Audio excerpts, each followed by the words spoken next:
Am I the asshole for refusing to speak to my daughter after she uninvited me from her wedding, even though I paid for most of it? Hey, before we move on to the video, please subscribe to the channel and hit the like button. Thanks. I'm a 52-year-old man, and last month my daughter got married. I wasn't there. Not because I didn't want to be. I wasn't invited. Not even to sit in the back. Not to wave. Not to take pictures. Not to cry like a fool while she walked down the aisle. I wasn't welcome. The reason? My ex-wife didn't want me there. And my daughter, my only child, went along with it. Her name is Lily. She's 26 now, and I used to think we were close. I raised her. I was the one who did the late-night math tutoring, the early morning school drop-offs, the endless dance recitals where I filmed everything even when she'd beg me not to. I wasn't perfect, but I showed up. Always. Her mom, Rachel, and I were married for 17 years. We had Lily when we were both in our late 20s, and for a while, things felt stable. I worked long hours in IT, mostly freelance and contract work back then, so the money wasn't always consistent, but I paid the bills. Rachel stayed home with Lily until she started school, then picked up part-time hours here and there. We weren't rich, but I made sure they had what they needed. When Lily was 15, I found out Rachel had been cheating on me. It wasn't a one-time mistake or some drunken lapse in judgment. It was a full-on affair, years long, with a coworker she swore was just a friend. I found messages, hotel reservations. I confronted her, and she didn't even deny it. Just cried and said, I didn't know how to end it. I felt stuck. She begged me not to blow up our family, not to tell Lily, not to ruin everything. I was wrecked. I'll be honest. I begged her to go to counseling with me. I offered to forgive her if she'd cut it off and be honest, but she didn't want to. She was already emotionally gone. So I filed for divorce. The next year of my life was one long, slow nightmare.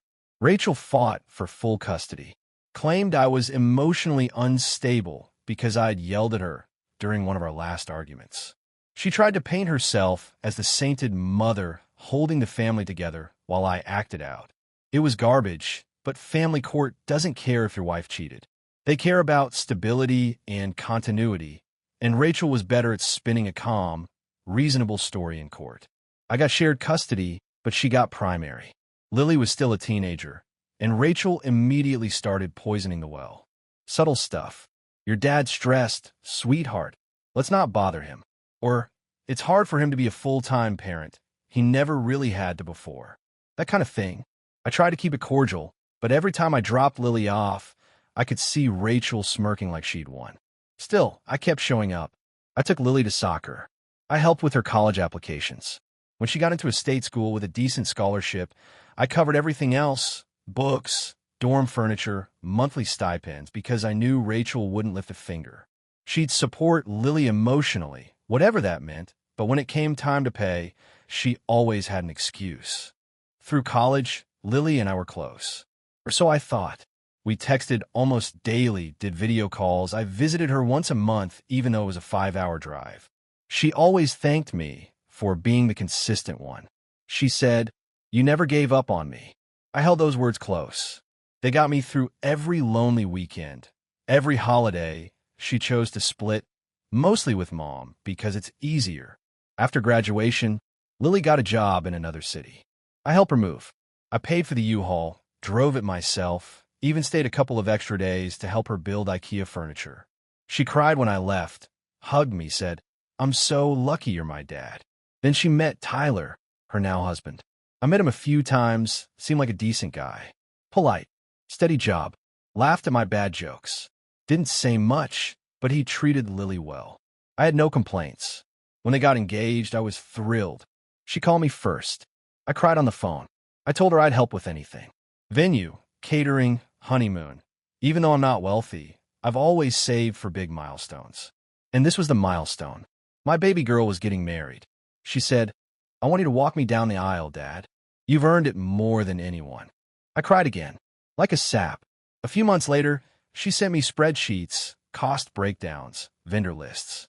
I told her I'd cover the venue and catering, which was already a huge chunk, over $20,000. I didn't hesitate.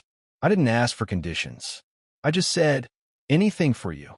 Then, 3 weeks before the wedding, she called me. I knew something was wrong. Her voice was tight, weirdly formal.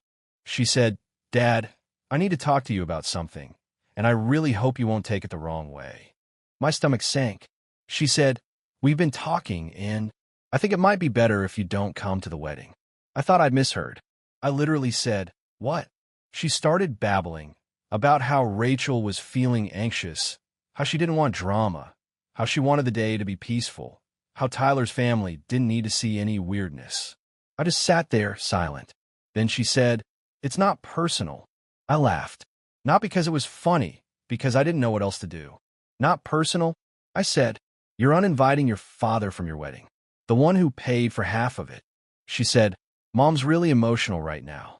She says she'll cry if she sees you. And I can't handle that. I need her to be okay." I asked her, "What about me?" And she said, "I know this hurts, but you're strong. You'll understand." I hung up the phone. I didn't yell. I didn't beg. I didn't even speak. I just hung up. I sat in my kitchen for 2 hours without moving. I stared at the fridge like it owed me answers. I thought about every Christmas I spent alone so she could be comfortable at her mom's. I thought about the way she used to run into my arms when she saw me at school events.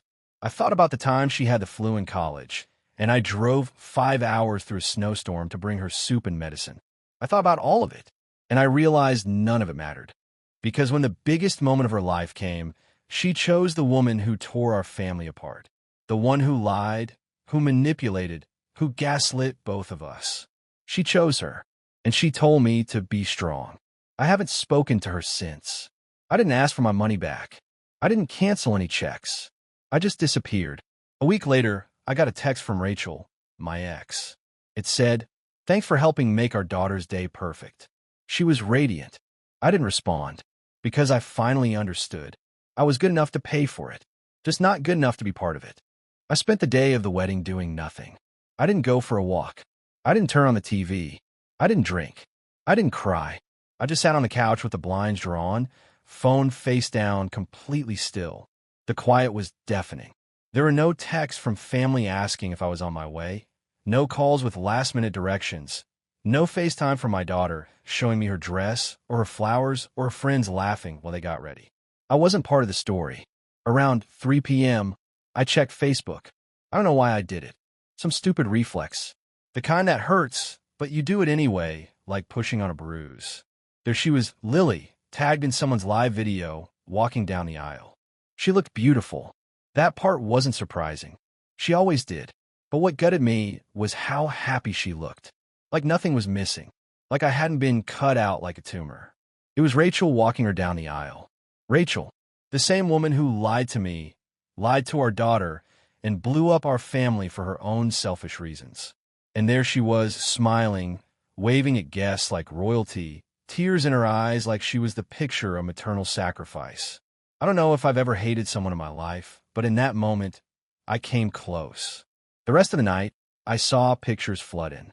Her first dance, cutting the cake, speeches. She posted a thank you note the next day that said, "I was surrounded by love from the people who've always been there for me. Always been there. I paid for the catering, for the venue, for the DJ. My money was there, but I wasn't." People started reaching out. My sister called the next day, fuming. She'd been invited, kept it quiet out of awkwardness, but told me later she was shocked I wasn't there. She'd assumed I backed out due to illness or something. When I told her the truth, she went ballistic. Said Lily should be ashamed. Said she'd never seen such a selfish move in her life. She hasn't spoken to Lily since. Other relatives messaged me quietly. A cousin from Tyler's side said they were confused why Lily's father wasn't in any of the photos and assumed I had passed away.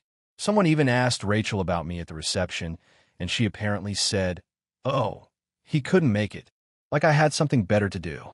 A few people tried to stay neutral. Said things like, "It's hard to plan weddings. There's always drama." One even said, "It was probably a misunderstanding." And I get it. People don't want to take sides. It's easier to pretend pain is just miscommunication. But there was no misunderstanding. I was told, clearly and calmly, not to come to my only child's wedding. The worst part? I haven't heard a real apology. Not once. 2 weeks after the wedding, I got a text. "Hey, Dad. Hope you're okay. Just wanted to say thanks again for everything. I know this was hard. That was it. That was all. No, I'm sorry I cut you out. No, I regret it. Just a little pat on the head for being such a good sport about being disinvited from the most important day of her life. I didn't respond. What was I supposed to say? You're welcome for letting you make me invisible. The weeks turned into a month. Then two. No follow-up. No explanation. Just silence, like I was expected to cool off, take my little time out, and come back when I was ready to smile and nod. Then she posted pictures from their honeymoon. Rome, Venice, Florence. Candlelit dinners and gondola rides. I recognized the luggage in the corner of one photo. I bought that set for her last Christmas. She didn't tag me. She tagged Rachel. She's the most amazing mom, the caption read. I wouldn't be who I am without her. No mention of me. No thanks to the person who paid for the trip. No recognition of the man who raised her, who went without plenty so she could have more. I started to ask myself something that felt ugly and ungrateful, but it kept clawing at me anyway. What did I do all those years for? What was the point of the tutoring, the rides, the bailouts, the holidays spent alone so she could be comfortable? What did any of it mean if she could just wipe me out of her life like a chalkboard? I think what kills me most is how easy it was for her. There wasn't even a fight. No screaming match. No final blowout. Just a quiet, polite call where she asked me to disappear, and I did. I gave her everything, and she decided I was the problem. I wish I could say I've reached some kind of acceptance, that I've moved on, that I've found peace in setting boundaries. But the truth is, I miss my daughter. I miss her laugh, her awful taste in movies, the way she'd always ask for gas money and then come back with a Starbucks in her hand. But I don't miss feeling disposable. I don't miss wondering if I'll be uninvited from the next big moment. I don't miss pretending everything's fine while someone tells me they love me with words and show me something very different with actions. The thing about betrayal is that it doesn't just hurt once. It echoes. Every time I see a father dancing with his daughter, every time I hear a story about a wedding toast, it comes back. That ache in my chest. That feeling of being the only one who wasn't important enough to fight for. And I'm starting to wonder if maybe the truth is simpler than I want to admit. Maybe she just didn't love me as much as I loved her. It's been 6 months since the wedding, and the silence has settled in like a weight I can't lift. I still haven't heard from Lily. No calls, no texts, no messages, nothing. I don't even know if she's thought about me once since that day. I keep hoping she'll break the silence. Maybe reach out with a dad, I'm sorry, or even just can we talk? But every day, it feels less likely. My ex-wife, Rachel, hasn't made it any easier. She stepped into the role of the perfect mother so fully it's sickening. She posts on social media about how grateful she is for her wonderful daughter and how proud she is of the life they're building. I'm tagging none of it, of course. Recently, Rachel sent me a message out of the blue. It said, "You should be happy Lily has found peace. Let her live her life." It was a slap in the face, disguised as a piece of advice. I want to scream at her, to tell her she destroyed our family and got away with it. But I don't. I've realized that fighting Rachel only pushes Lily further away. So I stay quiet. The financial side of this mess is another nightmare. I never asked for a penny back from the wedding costs, but Rachel went ahead and submitted paperwork to claim the venue and catering costs on her taxes, as if she was the one who paid. I found out because Lily casually mentioned how her mom handled all the wedding expenses, leaving me out of the picture again. It's not about the money, really. It's about the principle, about being erased. The most painful moment came when I ran into Tyler at a family gathering a few weeks ago. I asked him if Lily was okay, if she might want to talk someday. Tyler looked me dead in the eye and said, "I think Lily's happy where she is. That's all that matters." He never once mentioned that I was her father or that I was part of her past. I'm left wondering what kind of man I raised. A man who could stand by and let his wife cut out the man who loved his daughter the most. Sometimes I catch myself dreaming of the life that could have been. A family where love isn't conditional, where mistakes are forgiven, and where a father's place at his daughter's wedding is never questioned. But those dreams feel like lies now. So here I am, a man left on the sidelines, watching a wedding he paid for become a memory he wasn't allowed to make. And all I want is for someone to see me, to really see me and say, you didn't deserve this. Because the truth is, I didn't. Thanks for watching. Make sure to subscribe to the channel and hit the like button.